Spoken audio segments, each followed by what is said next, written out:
Kasih karunia dan damai sejahtera dari Tuhan Allah Bapa kita dan dari anaknya Tuhan Yesus Kristus menyertai kamu. Amin. Selamat pagi saudaraku, mari kita muliakan Tuhan dengan semua pekerjaan kita.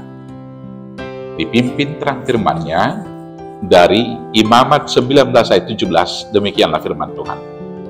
Janganlah engkau membenci saudaramu di dalam hatimu, tetapi engkau harus berterus terang menegur orang sesamamu, dan janganlah engkau mendatangkan dosa kepada dirimu karena dia. Demikianlah firman Tuhan. Saudaraku yang terkasih dalam Yesus Kristus, sebagai makhluk sosial, hal yang tidak dapat kita hindarkan adalah kita hidup dalam sebuah komunitas. Dan hidup dalam sebuah persekutuan atau komunitas akan dilanjutkan tentunya dengan interaksi sosial. Dan di dalam interaksi sosial tersebut tentu akan ada komunikasi. Dan di dalam komunikasi yang kita lakukan tersebut tidak selalu semuanya selaras dengan keinginan. Dan dalam dinamika kelompok mungkin mau mengambil satu keputusan atau menyatakan satu selera, akan ada dinamika di sana, perbedaan pendapat satu dengan yang lain. Perbedaan pendapat satu dengan yang lain bisa saja menimbulkan polemik.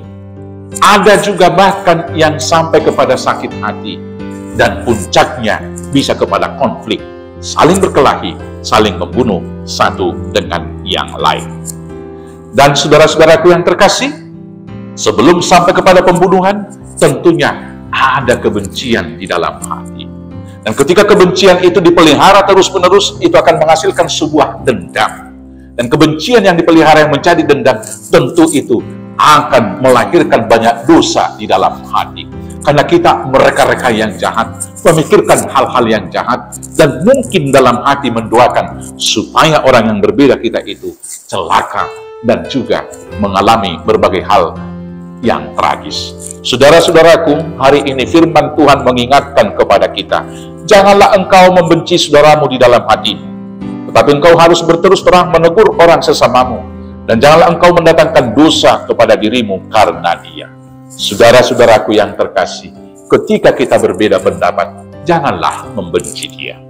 Ketika ada satu mungkin perkataan atau sifat dan sikap saudara kita yang tidak berkenan bagi kita, lebih bagus kita berterus terang mengatakan kepada dia.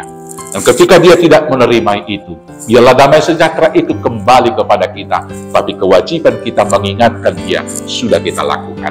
Dan ketika dia tidak menerima, jangan simpan sakit hati di dalam hatimu, supaya itu jangan menghasilkan dendam yang melahirkan kemudian banyak dosa. Kewajiban kita dengan terus terang mengingatkan kesalahan saudara kita yang lain, supaya jiwanya jangan hilang. Dan kemudian ketika dia tidak mau menyadari, diikutkan dengan kewajiban kita yang berikut, yaitu memaafkan dan mengampuni dia, dan membawakan dia di dalam doa kepada Tuhan, seperti doa Tuhan Yesus dengan mengatakan, ampunilah dia Bapa, sebab dia tidak mengerti, dia tidak tahu apa yang dia berbuat. Selamat menegur saudara di dalam cinta kasih, selamat berterus terang, selamat membuang kebencian dari dalam hati. Tuhan Yesus memberkati. Amin. Kita bersatu dalam doa. Terima kasih Bapa atas firman-Mu hari ini. Ajar kami mengasihi sesama kami seperti diri sendiri, dan dengan cinta kasih itu menegur saudara kami dengan terus terang dalam kelemah lembutan, sehingga dengan demikian kesalahpahaman dan kebencian boleh dibuang dari hati kami, dan kami tetap menjadi alat kebenaran dan damai sejahtera.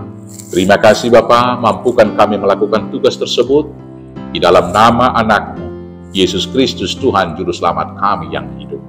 Amin. Selamat beraktivitas, Tuhan Yesus memberkati. Horas, horas, horas.